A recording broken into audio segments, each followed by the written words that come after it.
meron pa rin pong nakuhang abal-abal. Ayan. Sa lagubang. Sa lagubang po ito, no? This is exotic food. Ang pagkakaluto po nito,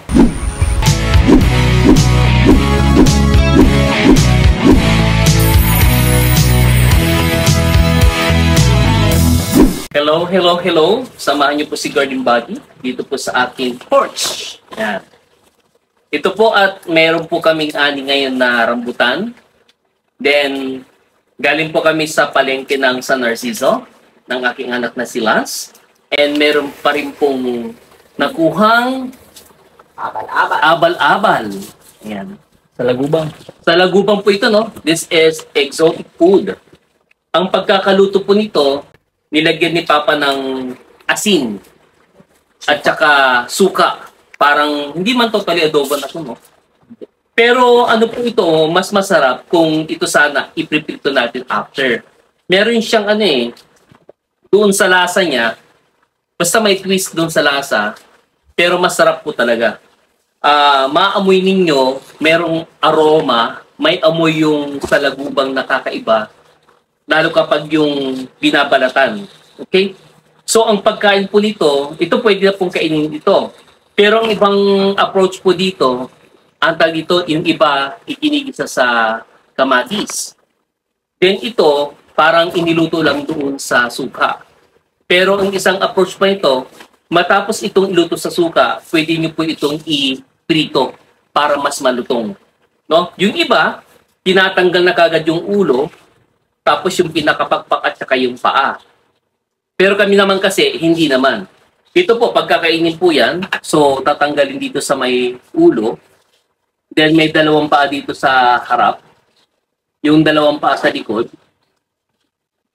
tapos yung pakpak. Meron siyang outer na pakpak, tapos yung inner na pakpak, yung pinakano niya. Ito po yun, no? So lahat po ito, parang hanggang dibdib, matatanggalin sa pinaka-head nito, pwede na po itong kainin.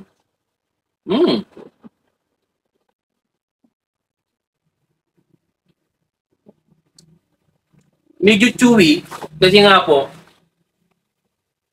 ang tawag dito, hindi po kasi ito na prito. Pero yung pong lasa talaga, ibang-ibang lasa nito, tsaka medyo matataba, dahil galing pa po ng putolan. Marami po yata po doon nakukuha doon. No? So, ang maganda po sana dito, pag kinain, dapat meron din kanin, of course, para kahit paano, hindi ganun kagaspang yung yung pinakabalat. No? Juicy po.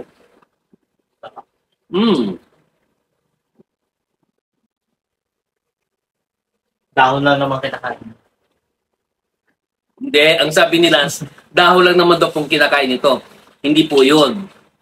Ang totoo po nito, itong sa lagubang nito, na kung tawagin ay June beetle, ito po ay lumalabas sa unang malakas na buhos ng ulan ng Mayo. Galing po ito sa lupa. Sabi ni Papa. Then po takip-silim po, hinuhuli po talaga, hinahan. Then after po nun, of course, dada po dun sa mga dahon. Pag ang po kasi ang talugubong na ito, kapag lumabas na yung mamayang hapon, halimbawa ng 6 ng hapon, pagka huli po niyan, diretso, na po yan, luto na po yan. Pagkagaling po dun sa lupa. Once na kapag yung salagubang na ito, halimbawa ay hindi nahuli kagabi, so ibig sabihin, may part na pagkadikit doon sa puno o kaya sa halaman, nakakain na ng dahon. Medyo nagiging mapait na po yun. Kasi nga po nakakain na ng dahon. Ang back po nito, yung likod po nito ay kulay brown. Hindi po ito yung katulad ng isa na parang it's a dotted na kulay silver. So iba rin yung sa laging to hindi po naman po namin kinakain yun. Okay? So yun po yung pagkakaiba nun.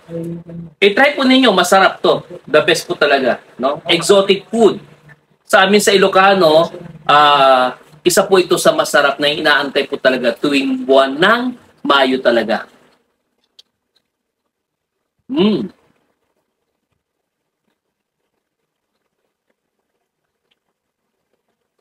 Again po, no? Sa mga hindi pa nakapag-subscribe dyan, subscribe na rin po ka sa aking YouTube channel. And that is Gaylord, Your Garden Body. Bye-bye.